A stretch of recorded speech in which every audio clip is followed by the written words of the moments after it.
Welcome to Sportsbet Daily at Oddsmarket.com, the Fans Forum number 2. And this week we're going to have Newcastle United Football Club fans. I mean, this is massive football club. So fortunate. I've got Chris from at AWSF Podcast, and I've got Aaron Kulani, sportsblog.uk. How are we, gentlemen? Not bad, very mate. well, Doing well thank you. yourself? Yeah, I'm good. I'm surprised you're smiling because it's been a tough time. Chris, how tough has it been for them Geordie fans? It's been pretty tough over the years. We haven't had much to cheer about. We've had the odd glimpse of decent wins against top teams, which you would say is like some Man City and similar teams. But at this moment in time, it's not great. Let's put it that way. Aaron, 23 years you've been a Newcastle fan. Not seen much, as in, I mean, you've seen some great entertainment, but no real silverware. So what keeps you like hanging on? I guess it's the hope, really. And I mean, I was a Newcastle fan when we had the entertainers, Kevin Keegan era, which was a great era, which was then followed up by the Bobby Robson era. And then obviously we've just had Rafa Benitez, which is probably our best manager since Bobby Robson. And we had a bit of hope there. Unfortunately, with our owner that we have, Mike Ashley, not pumping any money into the team, we just go around in circles, fighting off relegation. We're just sort of stuck in a bubble at the moment. Chris, what does Newcastle actually mean to the people in the North East? It's everything when you think about it. I know it's a very cliche thing to say, but this is what we live for. Obviously, we go to work Monday to Friday, and you're counting down the days to when you're going back to St James's Park. Are you watching Newcastle on the telly? And it's everyday life, really. You go to work, you talk about Newcastle. You come home, you talk about Newcastle. Then even if it's a bad result for the next 5-6 days, you're still going over that result. Even if it's one of the worst performances you've ever seen in your life, it's still in there, and you can't help but take yourself back to that spot and just reminisce about everything once again. The old cliche is it is a religion up there. I mean, I've been fortunate enough. I played for Hartlepool for 2.5 years, and I absolutely love the North East. But the problem I think with Newcastle at the moment is there is no rivalry, because you've got the Smoggies who just don't deliver. You've got Sunderland that are even further. Aaron, who is the rivalry between now when you come to Newcastle? That's a good question, really, because there isn't really a rivalry. I mean, there's a sort of rivalry with Aston Villa, going back to when we got relegated back in 2008.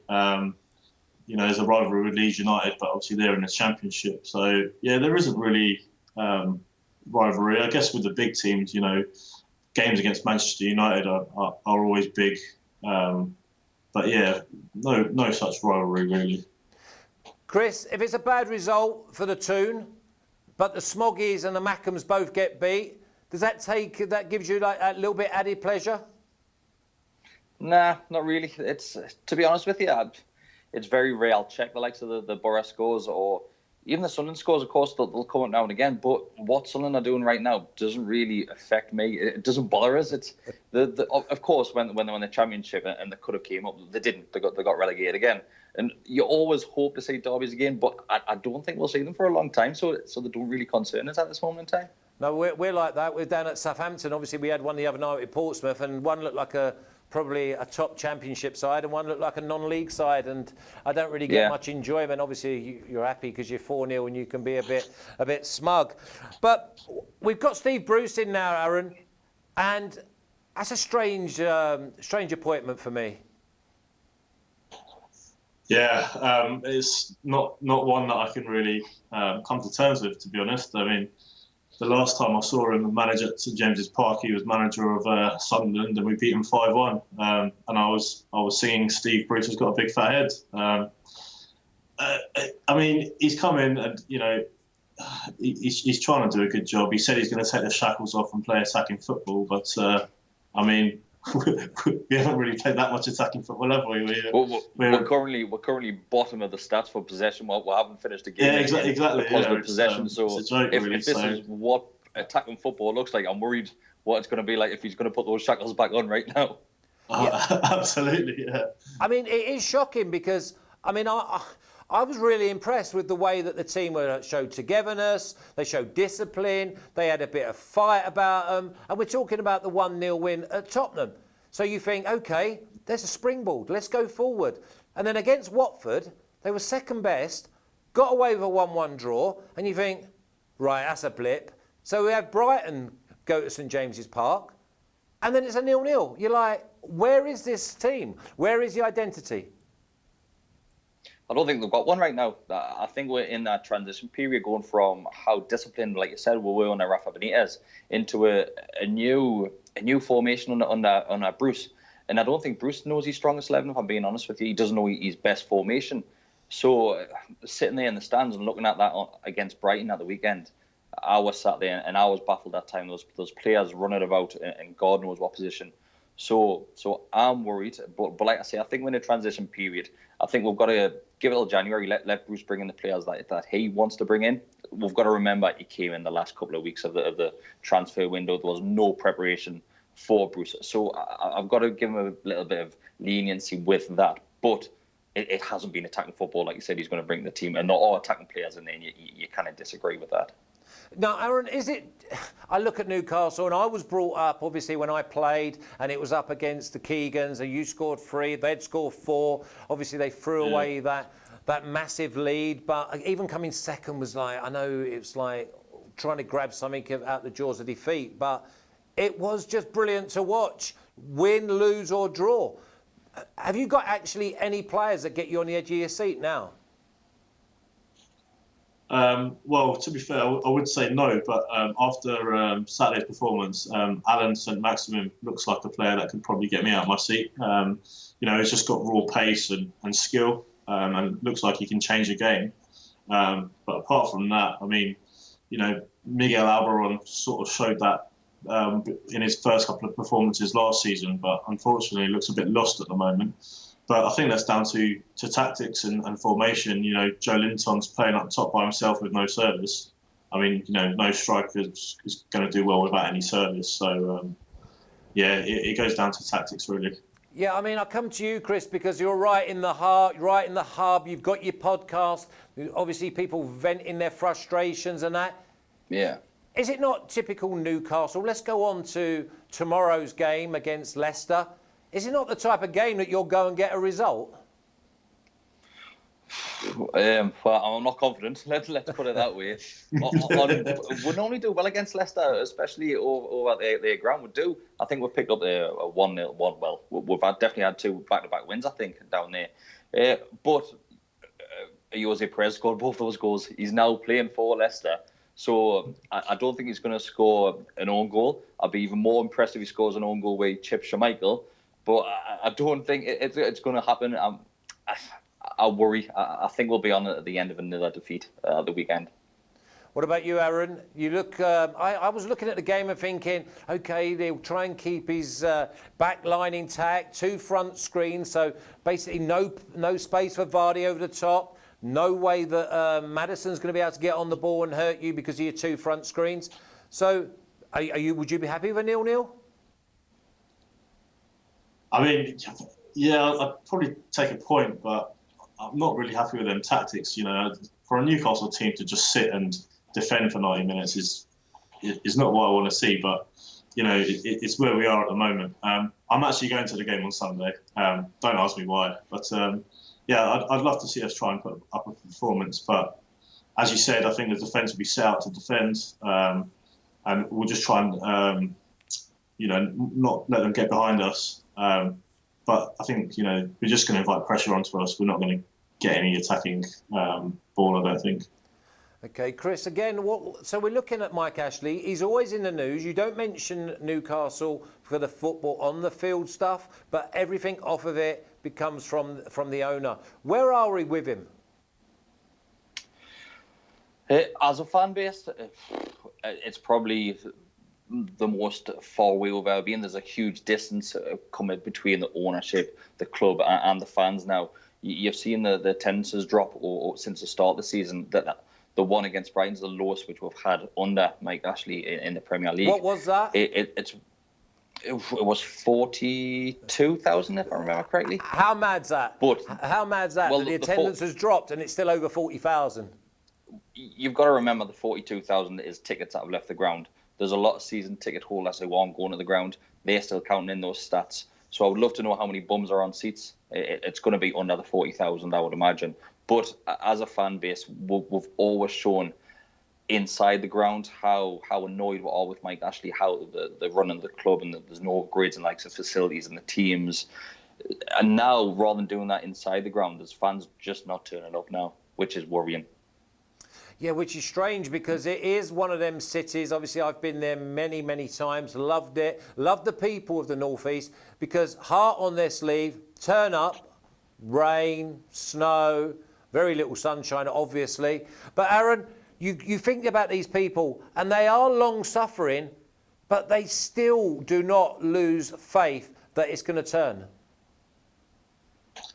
Yeah, I mean, there's to be fair, there's nothing like it going to Newcastle on a match day. I love going up there just for the atmosphere, and everyone just lives for the football. Yeah, I mean, we have that hope that things are going to get better, but we, as you said, we've been long suffering for a long time now. I can't really see a light at the end of the tunnel where something's going to click and something's going to change. Mike Ashley will probably have to go for that to happen, but is he willing to sell the club? I honestly don't think he is. Otherwise, it probably would have happened by now. Yeah, I mean, we hear it a lot again. It goes like thick and thin with Newcastle Union, mentioned because all the cliches run out. Sleeping giant is another one, because if someone gets it right, it's just take-off time. All three of us have seen it. European games. I remember when Bellamy was running Raya. I remember Espria, and obviously Ginola. But this side, do you think that these players, that St James's Park and the black and white stripes is too big for them, Chris? I know. So I think some of the players on that field that do get it, and a lot of those players that were there last season, the season before, now Rafa. And I think as a togetherness, as a unit, I think the team is quite solid. I just think something's not clicking on the pitch. And like I mentioned earlier, is it the transition from Rafa? And we know how heavy Rafa was with tactics and formations. He drilled that in the players. I had the pleasure of getting invited to the training ground, and I watched Rafa do a training schedule with the players just before the end of last season. And it's phenomenal what he does with the players. He's got everything marked out by centimetre.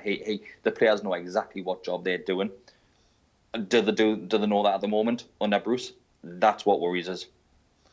Okay, Aaron, if you had a favourite player at the moment that you always look forward and like the team sheet's read out and you've got he's playing, who would it be for you? For me, it's got to be Matt Ritchie, because I think he epitomises what it means to wear the black and white. He always puts in a shift. He might not be a world-class player, but he puts in 100% every time he's on that pitch, and that's what we ask. That's what we want as a Newcastle fan. What about your captain, Chris Lascelles? Seems to be one of them players for me that needs to sort of just quieten down and go about his job. What do you reckon? Lascelles worries me, if I'm being honest with you. I think last season and maybe the season before, he could have been dropped, and I think the captain's armband kept him that starting position. I think when you've got the likes of Fabian Schär, Fernandes and Lejeune all fit, I think Lascelles should be dropped from the team. I don't think he's the best defender. I don't think he's in the top 2, maybe even 3 best defenders. So I think the captain's armband keeps him in that team. He like I said, he worries us. He always seems to have an error in him. And I think the players that are alongside him makes him look better than what he actually is. Especially Shaw. Shaw's so comfortable with the ball, he can pick that up and run it across the pitch with that. Lascelles is limited. He's the old school defender. He can win the balls left, right, and centre in the air. But you see it in the Premier League now. You need a defender who's comfortable with the ball at his feet, and Lascelles isn't that player. No, I always think that it's always someone else's fault when I watch him. But obviously, I've tipped up Newcastle a few times. So when it hasn't gone my way, I've looked for someone to blame. And 9 times out of 10, it's been him for me, because I look at the ball going in the box. He's either too far past the near post or he's too far past the far post. It just seems to be that he's never in the right place when that ball gets delivered into your box. Aaron, going over the next few weeks, obviously you think it's a tough one at Leicester. Where are you going to pick up points? So I think we've got a tough run of games, haven't we? We've got obviously got Leicester. I think then who is it? We've got at home after that. Well, that's a good game. I mean, Man United. Man United are garbage. Are they as bad as us? I know, but see, this is one of the... It's probably... Go on, Aaron. It's probably a good barometer of how good we are, playing them. I think if we can get, say, 35 to 40,000 people in the stadium, get behind the team, you never know, really. But, it does worry me a little bit to see where these points are going to come from. Chris, you know damn well that there'll be 52,000 against Man United, and also that's the type of game then everyone's going to show up. The tune will be at one with the team, and that's where your season could start. I believe you'll get something this weekend against Leicester. I really do. Fingers crossed. I would love for the season to kickstart this weekend against Leicester. Obviously, with Man U coming up to St James's Park, Man U versus Newcastle used to be one of those fixtures every football fan used to look forward to. So some of the moments that we've had, even not even just goals, you look at back as Shearer and Keane, the rivalry that those two had together. Man U come to St James's Park in a couple of weeks' time. It could be the kickstart of the season for either team. Let's be honest. We could go and have a great performance. But Man United could come back and show that they have turned the corner and that they're going to go on now and continue to win games.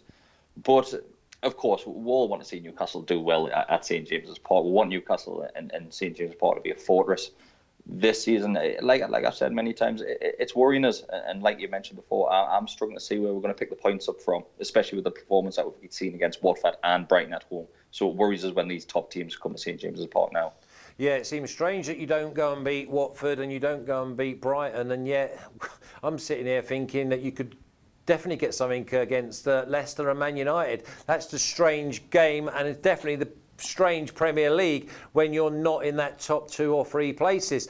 Aaron, just give me your favourite Newcastle player and why. In the current team? No, ever. Yeah, it has to be Shearer. He's like my idol.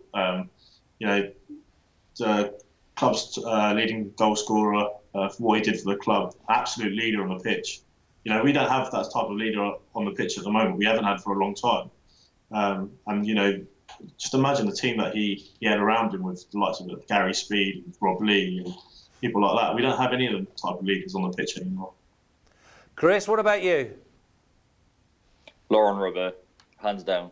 Yeah. Shearer gets all the applause for the goals that he scored, but Robert was fantastic. I've never seen a left foot like that, and some of the free kicks that he scored for Newcastle were out of this world. He was a fantastic player, and I think he was underrated throughout his career. See, listen, lads, I don't want to put you in a sort of a mental hole, but you think of Robert getting the ball and you automatically, you're up on the edge of your seat of, is that left foot thunderbolt going to come out? And obviously with Shearer, I know him personally, he was my under-21 partner, I was fortunate enough to play with him, that as soon as the ball went in the box, you were up again like that because you knew he was going to get on the end of it, even when he was maybe a 70-30 underdog to get on the end of it. Yeah, quality players, had good times, going through a rough patch. Hopefully them good times come back. Aaron, give me a prediction for Leicester this weekend, please. I'll take a 1-0 victory. Let's be a bit positive. Okay, I like that. Yeah, I like that. Chris, I'm not expecting no 1-0 victory coming out of your mouth. Well, of course I'd take a 1-0. If you give us 1-0 now, I'll snap your hands off it. I'll snap a 1-1 draw, if I'm being honest. In our podcast, I said I was going to be optimistic, and I went for a 1-1 draw, and that's as optimistic I'm getting right now. It's Leicester up in the league. Let's be honest, we're in the relegation zone, so to get away from Leicester with a point it'd be great for us at this point in the season. I think Leicester are playing really well as well, so it's going to be a difficult game. Yeah, I think it'll be a difficult game for Leicester with the way that you're going to set up. I'm going to agree with Chris. I actually believe that you'll get a draw. Don't mind being wrong if you get your 3 points. Lads, I really appreciate you coming on. And what I'm going to do is, later on down the road, obviously this is only the second fans forum, but I'm going to try and get one fan on from each side going forward. So if, just say we had a Newcastle-Arsenal game, then I'd get one Arsenal, one Newcastle, and we can talk it out maybe on a Friday or Thursday night. So if you are both up for it, I'll keep you in the diary. And good luck to you both. Sounds good. Yeah, Thank you very much. Good luck, boys. Up the tune. I will. Up the tune. Yeah, take care, boys. That's Chris and Aaron, both massive Geordie fans. Newcastle. 52,000, it's a religion, it's a one-club city. They're all cliches that come out as soon as you mention the Magpies. Well, that's Newcastle United Fans Forum done, the second one we've done. Next week, don't know yet, I might be knocking on your door. You take care.